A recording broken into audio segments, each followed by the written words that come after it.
87 ഈ മനുഷ്യച്ചങ്ങലയിലൊക്കെ പങ്കെടുത്തതിൻ്റെ അനുഭവങ്ങളൊക്കെ പ്രേക്ഷകർ പങ്കുവെക്കുന്നുണ്ട്. അതുപോലെ നിർഭനും ഞാനും പറഞ്ഞപ്പോൾ 10 ലക്ഷം എന്ന് കണക്കാദ്യം നിർഭനാണ് തുടങ്ങി വെച്ചത്. 10 അല്ല 20 ലക്ഷമാണ് എന്ന് തിരുത്തണം എന്ന് ബിലാൽ പറയും. നേരത്തെ വസീഫും സനോജും അത് സൂചിപ്പിക്കുകയും 20 ലക്ഷം യുവതീ-യുവാക്കൾ അല്ലേ, യുവജനങ്ങൾ തന്നെ നമ്മൾ ഡിവൈഎഫ്ഐ നിശ്ചയിച്ചിട്ടുള്ള നമ്മൾ പ്രതീക്ഷിക്കുന്ന കോട്ട ആദ്യം നിശ്ചയിച്ചത് 10 ലക്ഷമാണോ അതോ അത് രണ്ടാമത് ഈ സംഘാടനത്തിന്റെ ഇതനുസരിച്ച് സ്വാഭാവികമായി ജനങ്ങൾ ചങ്ങല നല്ല രീതിയിൽ, അതായത് അങ്ങനെയുണ്ടല്ലോ, നമ്മൾ അങ്ങനെയാണ് ഇതിന്റെ ഓരോ പ്ലാനിങ്. ചങ്ങല പൂർണ്ണമായും പിടിച്ച് ഇവിടെ വരെ എത്തുമ്പോൾ ഒരു 10 ലക്ഷത്തിലധികം ആളുകൾ വേണം എന്നുള്ളതാണ്. പിന്നെ നമ്മൾ അതിൻ്റെ ഒരു പരിശോധനയൊക്കെ നടത്തുമ്പോൾ എത്ര പേര് പങ്കെടുക്കും അങ്ങനെയാണല്ലോ ഓരോ ഘട്ടത്തിൽ. ഇപ്പോൾ നമ്മൾ പ്രതീക്ഷിക്കുന്നത് ഏകദേശം ഒരു 20 ലക്ഷത്തോളം ആളുകൾ ഇതിൻ്റെ ഭാഗമായിട്ട് വരും എന്നുള്ളതാണ്. ഇപ്പോൾ ജയശ്രീ എഴുതുന്നത് എന്താണെന്നറിയോ, 87 മനുഷ്യച്ചങ്ങലയിൽ പങ്കെടുത്തിരുന്നു, ഇപ്രാവശ്യം നാട്ടിലില്ലാത്തതിനാൽ പങ്കെടുക്കാൻ കഴിയാത്തതിൻ്റെ സങ്കടമാണ് പങ്കുവച്ചിട്ടുള്ളത്. രാജൻ 87 മനുഷ്യച്ചങ്ങലയിൽ അദ്ദേഹവും ഒരു കണ്ണിയായിരുന്നു എന്ന് എഴുതുന്നുണ്ട്. അതുപോലെ തന്നെ ദേവരാജൻ്റെ വക ഡിവൈഎഫ്ഐയുടെ ജനകീയ നേതൃത്വത്തിന് അഭിനന്ദനങ്ങളും അഭിവാദ്യങ്ങളും നേരുന്നുണ്ട്. ബഷീറിൻ്റെ കമൻറ്റ്, ബിലാലല്ല നേരത്തെ ബഷീറാണ് ഈ 10 ലക്ഷം 20 ലക്ഷം ചൂണ്ടിക്കാട്ടി മുമ്പ് പറഞ്ഞില്ലേ, ഞാൻ പറഞ്ഞതേ ഉള്ളൂ, പെശക് തോന്നിയാൽ അപ്പോൾ തന്നെ തിരുത്തുവരും എന്ന് ഞാൻ പറഞ്ഞതിൻ്റെ വളരെ ക്ലാസിക്കായ ഒരു ഉദാഹരണമാണ്. കാരണം ഡിവൈഎഫ്ഐയുടെ സംസ്ഥാന സെക്രട്ടറിയും പ്രസിഡന്റും തന്നെ സാധാരണ ഇവരെയൊക്കെ നമ്മൾ ഓരോരുത്തരെയൊക്കെയാണ് നമുക്ക് ചർച്ചയ്ക്ക് കിട്ടാറുള്ളത്. അപൂർവമായ വാർത്താ സമ്മേളനങ്ങളിൽ ഇവർ രണ്ടുപേരും കൂടി കഴിഞ്ഞ ദിവസം ഇരിക്കുന്നുണ്ട്. ചിലപ്പോൾ ഇവരൊക്കെ കേരളത്തിൻ്റെ പല ഭാഗത്തായിരിക്കും ഒന്നിച്ചുണ്ടാകുന്നത്. ഇത്തവണ ഞങ്ങളെ കേന്ദ്ര കമ്മിറ്റി മെമ്പർമാരും സെക്രട്ടേറിയറ്റ് മെമ്പർമാരും താഴെ യൂണിറ്റ് യോഗത്തിൽ ഉൾപ്പെടെ പങ്കെടുക്കാൻ വേണ്ടി പോയി. അപ്പോൾ കഴിഞ്ഞ ഒരു മാസമായി ഞങ്ങളുടെ പ്രവർത്തകരെല്ലാം വളരെ സജീവമായി ഏറ്റവും താഴെയുള്ള പ്രവർത്തനങ്ങളിൽ വളരെ കൃത്യമായി പങ്കെടുത്തു എന്നതാണ് ഇതിൻ്റെ സംഘാടനത്തിൽ നമുക്ക് ഇത്രയേറെ മുന്നോട്ട് പോകാൻ വേണ്ടി കഴിയും. അതുകൊണ്ട് എല്ലാ പ്രദേശത്തും ഇതുവരെ ഡിവൈഎഫ്ഐക്ക് സ്വാധീനമില്ലാത്ത പ്രദേശത്തും യോഗങ്ങൾ നടക്കുകയും ഞങ്ങളും ഈ സമരത്തിനുണ്ട് എന്ന് അവരെ കൊണ്ട് പ്രഖ്യാപിക്കുകയും ചെയ്തു. അതാണ് നമ്മുടെ ഒരു വിജയമായി നമുക്ക്. അബേൽ എഴുതുന്നത് നൃപൻ 87 അദ്ദേഹവും കണ്ണിയായിരുന്നു. അതുപോലെ 87 ആവേശം സുബൈർ എഴുതുന്നത് 87 ആവേശം 2024 ഉണ്ടാകും. സനോജിനും വസീഫിനും ഒക്കെ ഗുഡ് മോർണിംഗ് പറഞ്ഞിട്ടുണ്ട്. അപ്പോൾ സുകുമാരൻ എഴുതുകയാണ്, സനോജെ 87 പങ്കെടുത്തിരുന്നു, ഇന്ന് അങ്കമാലിയിൽ പങ്കെടുക്കുമെന്നാണ് അദ്ദേഹം എഴുതിയിരിക്കുന്നത്. 87 ശേഷവും 1-2 തവണ മനുഷ്യ മതിലുകൾ തീർത്തിരുന്നില്ല എന്ന രാജന്റെ സംശയമുണ്ട്. അത് ഈ 87 മനുഷ്യച്ചങ്ങയിൽ പങ്കെടുത്തത് വളരെ അഭിമാനത്തോടു കൂടിയാണ് കേരളത്തിലെ ആ തലമുറ കരുതുന്നത്. ഒരാളെ പറ്റി ഞാൻ 87 മനുഷ്യച്ചങ്ങയിൽ പങ്കെടുത്ത ആളാണ് എന്നാണ് പലരും നമ്മളെ പരിചയപ്പെടുന്നത് തന്നെ ഇപ്പോൾ ഈ സമീപ ദിവസങ്ങളിലൊക്കെ.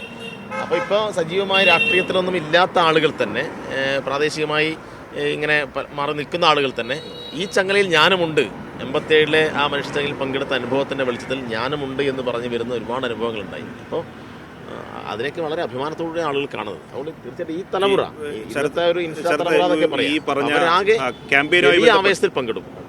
ഈ ക്യാമ്പയിനുമായി ബന്ധപ്പെട്ട് പൊതുവായി ഈ സംഘാടകർക്കും പങ്കെടുക്കുന്നവർക്കും അറിയാം എങ്ങനെയാണ്, എത്ര മണിക്കാണ് ഈ പരിപാടി ആരംഭിക്കുക, അത് സംബന്ധിച്ചുള്ള പ്രേക്ഷകർ കൂടി ഒന്ന് മനസ്സിലാകുന്നതിന് വേണ്ടി എങ്ങനെയാണ് അതിൻ്റെ വിശദാംശങ്ങൾ?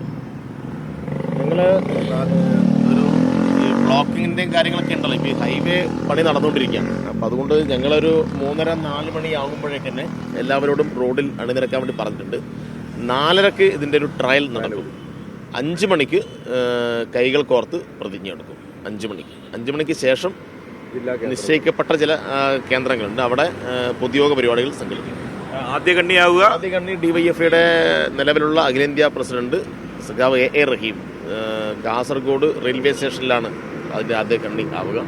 അതിൻ്റെ അവസാന കണ്ണി ഡിവൈഎഫ്ഐയുടെ പ്രഥമ പ്രസിഡൻ്റായിട്ടുള്ള EP ജയരാജൻ സഖാവാണ്. ഇവിടെ അതിനുശേഷം നടക്കുന്ന പൊതുസമ്മേളനം ഡിവൈഎഫ്ഐയുടെ മുൻ നേതാവായിട്ടുള്ള MV ഗോവിന്ദ മാഷ് ഉദ്ഘാടനം ചെയ്യും. ആ പൊതുസമ്മേളനത്തിൽ ഡിവൈഎഫ്ഐയുടെ മുൻ അഖിലേന്ത്യാ പ്രസിഡന്റും CPIഎമ്മിൻ്റെ പൊളിറ്റ് ബ്യൂറോ അംഗവുമായിട്ടുള്ള MA ബേബി ഉണ്ടാവും. മുതിർന്ന കമ്മ്യൂണിസ്റ്റ് നേതാവ് സഖാവ് SRP പങ്കെടുക്കും. ഡിവൈഎഫ്ഐയുടെ അഖിലേന്ത്യാ ജനറൽ സെക്രട്ടറി അദ്ദേഹം ഇന്നലെ എത്തി. അദ്ദേഹം ഹിമനരാജ് ഭട്ടാചാര്യ അദ്ദേഹം ഈ പൊതുസമ്മേളനത്തെ അഭിസംബോധന ചെയ്യും. ഡിവൈഎഫ്ഐയുടെ സംസ്ഥാന ഭാരവാഹികളിൽ ഞങ്ങളുണ്ടാവും. പിന്നെ ഇവിടെയുള്ള ജനപ്രതിനിധികളുണ്ടാവും, കലാകാരന്മാരും എഴുത്തുകാരൊക്കെ ഇവിടെ പങ്കെടുക്കുന്നുണ്ട്. അപ്പോൾ ഇവിടെ വിവിധ കേന്ദ്രങ്ങളിൽ ഇതിനുശേഷം പല വിധത്തിലുള്ള കലാപരിപാടികളൊക്കെ വിവിധ സംഘാടക സമിതി നിലയിൽ അവർ പ്ലാൻ ചെയ്തിട്ടുണ്ട്. വസിഫ, സാധാരണ ഇപ്പോൾ ഇത്തരം മനുഷ്യ ചങ്ങലകൾ എന്ന് പറയുമ്പോൾ അങ്ങ് കാസർഗോഡ് മുതൽ അല്ലെങ്കിൽ മഞ്ചേശ്വരം മുതൽ അല്ലെങ്കിൽ കാസർഗോഡ് മുതൽ പാറശാല വരെ എന്ന് പറയും. നിങ്ങൾ ഈ രാജ്ഭവന് മുമ്പിൽ കൊണ്ടുവന്ന് ഒരു കണ്ണി അവസാനിപ്പിച്ചതിൻ്റെ ഒരു പിന്നിലത്തെ കാര്യം എന്താണ്? അല്ല, അതന്നെ ഞങ്ങൾ ഇതിൽ തെരഞ്ഞെടുത്തപ്പോൾ അത് നിങ്ങൾ ചോദിച്ചത് നന്നായി. ഇത് കാണുന്നുണ്ടല്ലോ അല്ലെ, അത് പലരും ചോദിക്കും. ഞങ്ങളുടെ പ്രതിജ്ഞയില് ഇന്ന് ദേശാഭിമാനി പത്രത്തില് ഞങ്ങളുടെ പ്രതിജ്ഞ അടിച്ചു വന്നിട്ടുണ്ട്. ആ പ്രതിജ്ഞ വായിച്ചാൽ മനസ്സിലാവും. ആ പ്രതിജ്ഞയിൽ ഒരു വരിയുണ്ട്. അല്ല, അതിലേ ക്യാമ്പ് ഓഫീസായി രാജ്ഭവൻ മാറുന്നു എന്ന് ഞങ്ങള് പ്രതിജ്ഞയിൽ തന്നെ പറയുന്നു. RSSന്റെ ക്യാമ്പ് ഓഫീസായി ഇന്ന് വരാൻ പോകുന്ന മനുഷ്യച്ചങ്ങല പ്രതിജ്ഞയിലെ ഒരു വാചകമാണ്. കേരളത്തിന്റെ എല്ലാ നേട്ടങ്ങളെയും തകർക്കുന്ന ഒരു കേന്ദ്രമായി, കേരളം ആർജിച്ചെടുത്ത നേട്ടങ്ങളെ തകർക്കാൻ ഒരു കേന്ദ്രമായി ഇതിനെ ഉപയോഗപ്പെടുത്തുന്നുണ്ട് എന്നുള്ളതാണ്. ഇത് നമ്മുടെ കേരളത്തിലെ ജനങ്ങളുടെ നികുതി പണമൊക്കെ ഉപയോഗപ്പെടുത്തി ഇവിടെ ജീവിക്കുന്നവരെ സംബന്ധിച്ചിടത്തോളം തീർച്ചയായിട്ടും കേരളത്തെ തകർക്കണമെന്നാണ് ഉദ്ദേശിക്കുന്നത്. ഇപ്പോൾ കൊച്ചു കുട്ടികളോട് പോലും വാശിയോടുകൂടി പെരുമാറി ഇവിടുത്തെ ഒരു സ്വാഭാവികമായ അന്തരീക്ഷത്തെ തകർക്കാൻ കൂടിയാണ് ശ്രമിച്ചുകൊണ്ടിരിക്കുന്നത്. കേരളത്തിലെ നിയമസഭ ഭൂരിപക്ഷ പ്രകാരം പാസ്സാക്കിയിട്ടുള്ള ബില്ലുകൾ തടഞ്ഞു വെക്കല്ലേ? ഇതൊക്കെ കേട്ടുകേൾവിയില്ലതാണോ? അപ്പോൾ ഒരു രാജ്യത്ത്, അതായത് ഈ സമരത്തിലെ പറയുന്ന മൂന്നാമത്തെ വളരെ പ്രധാനപ്പെട്ട വിഷയത്തിന്റെ ഭാഗമാണ് ആരിഫ് മുഹമ്മദ് ഖാൻ എന്നാണോ? അതായത് കേരളത്തെ സാമ്പത്തികമായും ഭരണപരമായും ജനിക്കുന്ന കേന്ദ്ര സർക്കാരിന്റെ പ്രതിനിധിയായി ഗവർണർ ആരിഫ് മുഹമ്മദ് ഖാൻ മാറുന്നു. തങ്ങൾക്ക് രാഷ്ട്രീയമായി സ്വാധീനം ഉറപ്പിക്കാൻ കഴിയുന്നില്ലെങ്കിൽ ഞങ്ങൾ ഗവർണർമാരെ ഉപയോഗപ്പെടുത്തി, ഇത്തരം രാജ്ഭവനുകളെ ഉപയോഗപ്പെടുത്തി ഇതിനകത്ത് ഇടപെടും എന്നല്ലേ ഇവർ പറയുന്നത്. അതുകൊണ്ടാണല്ലോ രാജ്യത്ത് കേട്ടുകേൾവിയില്ലാത്ത നിലയിൽ ഒരു സ്റ്റേറ്റിൽ അവിടെ നിയമസഭ ജനങ്ങൾ തിരഞ്ഞെടുത്ത MLA-മാരാണ്. അപ്പം ജനങ്ങളുടെ ഇഷ്ടമാണ്, ജനങ്ങളുടെ ആഗ്രഹമാണ് അവിടെ പ്രതിഫലിക്കുന്നത്. അതിലെ നമ്മുടെ അതിലെ പിന്നെ ജനാധിപത്യം ഇല്ലല്ലോ. അങ്ങനെ പിന്നെ ഗവർണർ നേരത്തെ തീരുമാനിച്ചാൽ പോലെ പിന്നെ MLA-മാരിങ്ങനെ അവിടെ സമയമെടുത്ത് ചർച്ച ചെയ്ത് ബില്ലുണ്ടാക്കി അത് വോട്ടിനിട്ട് ഇങ്ങോട്ട് അയക്കേണ്ട കാര്യമില്ലല്ലോ. അപ്പോൾ യഥാർത്ഥത്തിൽ ജനാധിപത്യം അട്ടിമറിക്കപ്പെടുന്നതിലേക്കാണ് കാര്യങ്ങൾ പോകുന്നത്. അതുകൊണ്ട് ഈ സമരത്തിൻ്റെ പ്രധാനപ്പെട്ട കേന്ദ്രം രാജ്ഭവൻ തന്നെയാണ്.